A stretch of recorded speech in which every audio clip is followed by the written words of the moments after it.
Selamat pagi, keluarga besar GPD Tiberias Bogor yang dipelihara Tuhan dengan luar biasa. Kembali kita akan disirami oleh kebenaran firman Tuhan. Mari kita siapkan hati kita berdoa terlebih dahulu. Kami bersyukur Tuhan buat hari yang Kau berikan dalam hidup kami. Engkau sudah memberkati saat kami tidur, dan Kau mempersiapkan berkat-berkat itu pada pagi hari ini. Kami akan raih Tuhan, dan kami akan diisi oleh kebenaran firman Tuhan pada pagi hari ini. Berfirmanlah melalui hamba-Mu, pakai hamba-Mu Tuhan seturut dengan kehendak-Mu, dan urapi kami semua. Kami sambut firman-Mu dalam nama Yesus Kristus. Haleluya. Amin. Puji Tuhan, saudara, kita dalam masa-masa menjelang memperingati Natal tahun 2003, saudara-saudara ya. Di akhir tahun ini, kita bersyukur ya, kita masih ada sebagaimana kita ada. Kita mendengar firman Tuhan pada pagi hari ini, yaitu di dalam Lukas pasalnya yang kedua, ayatnya yang ke-9. Kita akan baca ya, saudara-saudara. Lukas 2 ayat 9 berkata, "Tiba-tiba berdirilah seorang malaikat Tuhan di dekat mereka dan kemuliaan Tuhan bersinar meliputi mereka dan mereka sangat ketakutan." Saudara-saudara, saya pun sempat berpikir, mengapa kok para gembala takut ketika malaikat Tuhan datang? Malaikat Tuhan loh, saudara-saudara. Kenapa mereka takut? Maka di situ katakan sangat ketakutan. Takut yang benar-benar takut, saudara-saudara. Saya mulai menyelidiki firman Tuhan. Saya cari-cari.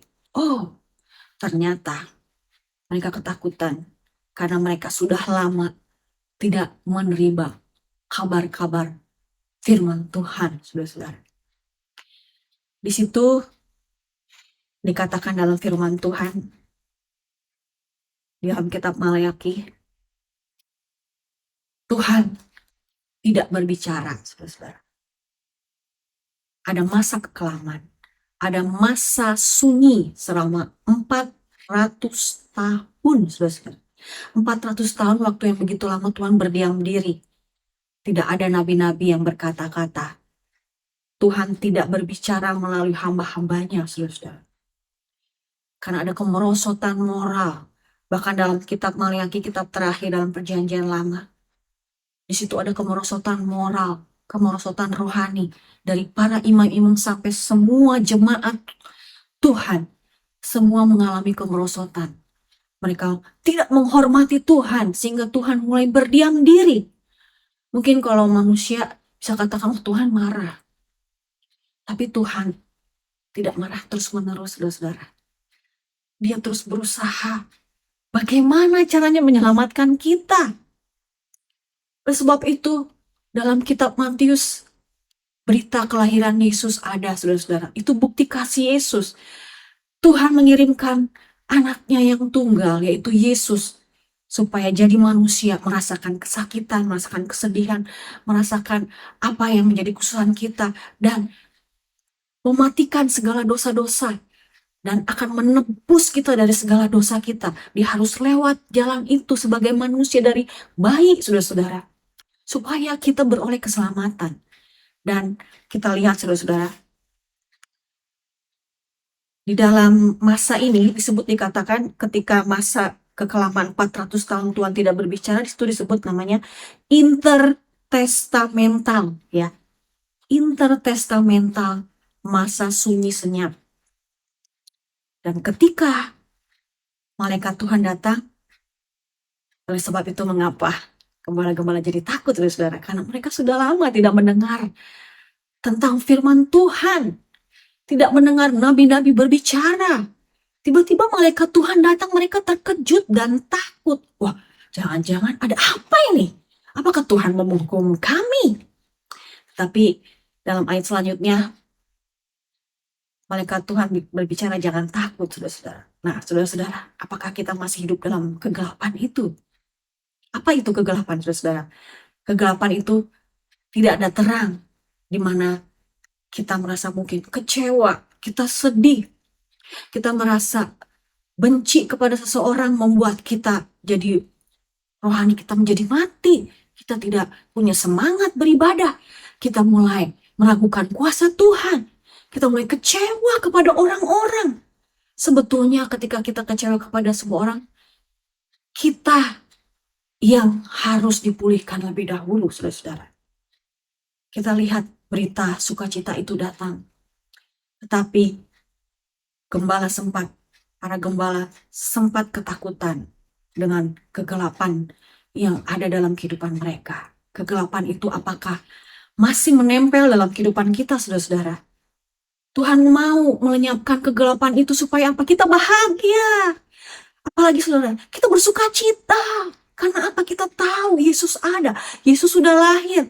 Seringkali kita tahu Yesus juru selamat, tapi kita masih sedih terus menerus, saudara-saudara. Kita masih kecewa terus menerus. Kita masih meragukan Tuhan, saudara-saudara. Apakah kita masih hidup terus dalam terang itu? Coba kita, saudara-saudara, kita baca. Di dalam Mazmur 119 ayat 105 ya, ayat yang sudah tidak asing bagi kita. Mazmur 119 ayat 105 berkata, firman-Mu itu pelita bagi kakiku dan terang bagi jalanku. Lanjut ayat ke-107.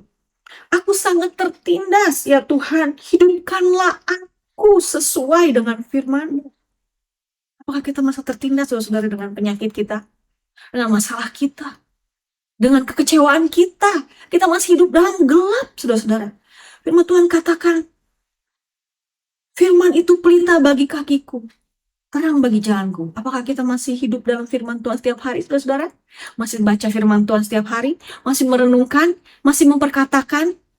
Itu yang membuat kita kuat. Di situ katakan, firman Tuhan yang akan menghidupkan. Saya baca versi Sheila Bair.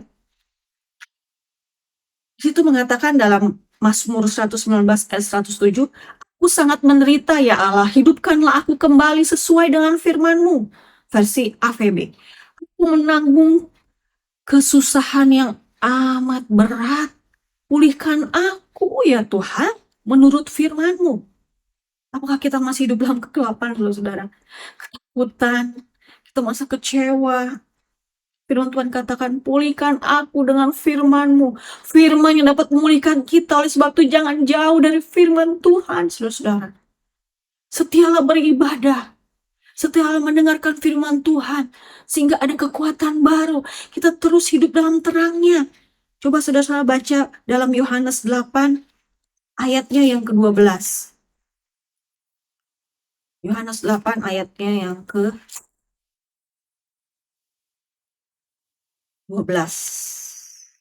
Itu berkata, maka Yesus berkata pula kepada orang banyak katanya, akulah terang dunia. Barang siapa mengikut aku, ia tidak akan berjalan dalam kegelapan, melainkan ia akan mempunyai terang hidup. Nah, saudara, kalau kita hidup dalam dosa, kita terlena dengan kegelapan, saudara. Berarti kita tidak hidup dalam terangnya Yesus, yang adalah terang itu. Ketika kita hidup dalam firman, yaitu Yesus sendiri, kita akan terus mendapatkan pencerahan, terang yang terus. Ketika ada kegelapan yang ingin menguasai kita, itu akan lenyap. Sisi gelap kita akan lenyap, berangsur-angsur ketika kita mau diperbaharui. Seperti firman Tuhan yang sudah pernah saya sampaikan di ibadah raya, saudara-saudara. Kita akan diperbaharui ketika kita mau hidup dalam terangnya. Tapi kalau kita hidup di dalam kekecewaan, kesedihan, kebencian,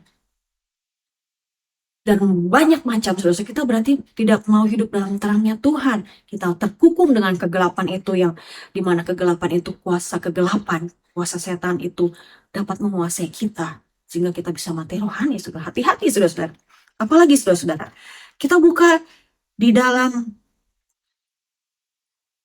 1 Petrus 2 ayat 9 berkata, tetapi kamulah bangsa yang terpilih, imamat yang rajani, bangsa yang kudus, umat kepunyaan Allah sendiri, supaya kamu memberitakan perbuatan-perbuatan yang besar dari Dia yang telah memanggil kamu keluar dari kegelapan kepada terangnya yang ajaib. Terangnya ajaib itu, mari kita ikuti, saudara-saudara. Maka kegelapan itu akan sirna. Natal ini mengingatkan kita, jangan takut, saudara-saudara. Kita punya juru selamat. Jangan ragu. Kalau kita ragu berarti kita hidup terus dalam gelap. Amsal 4 ayat 18 sebagai ayat terakhir kita baca, saudara. Amsal 4 ayat 18. Tetapi jalan orang benar itu seperti cahaya fajar yang kian bertambah terang sampai rembang tengah hari. Ciri orang yang berjalan dalam terang firman Tuhan, berjalan dalam Yesus, dia akan terus bertambah, terus terang, tambah terang, sampai kepada kesempurnaan. Nanti saudara-saudara, ada tiba saatnya kita akan disempurnakan dengan sekejap. Tapi persiapkan diri kita untuk hidup terus dalam terangnya, sehingga kegelapan itu semakin sirna. Tadi saya lupa kasih judul, saudara-saudara ya. Judulnya adalah cahaya dalam gelap, saudara-saudara. Ada cahaya selalu. Tuhan tidak berdiam diri. Dia terus ingin berusaha menyelamatkan kita. Sekalipun kita jatuh, Tuhan akan angkat kita. Tidak sampai tergeletak. Puji Tuhan, kita akan berdoa. Terima kasih buat pesan Natal pada pagi hari ini, bahwa kami memiliki terang itu, dan terang itu sudah ada dalam hati kami pelihara terang itu, supaya kegelapan itu terus sirna dalam hidup kami, sisi-sisi gelap kami semakin sirna Tuhan, karena Engkau yang ada dalam kehidupan kami manusia baru yang terus diperbaharui, dan terang itu akan terus bercahaya, dan membuat kami sukacita, membuat kami damai sejahtera, walaupun dalam keadaan apapun, ketika dalam lembah kekelaman sekalipun, kami percaya Engkau tetap ada, Tuhan. Terima kasih. Kami jalani sepanjang hari bersama dengan Engkau, jaga dan lindungi kami, dan kami akan terus berjalan dalam terang-Mu sehingga kami jadi berkat. Terima kasih Tuhan. Di dalam nama Yesus kami sudah berdoa. Haleluya. Amin. Puji Tuhan. Selamat beraktivitas. Tuhan Yesus memberkati.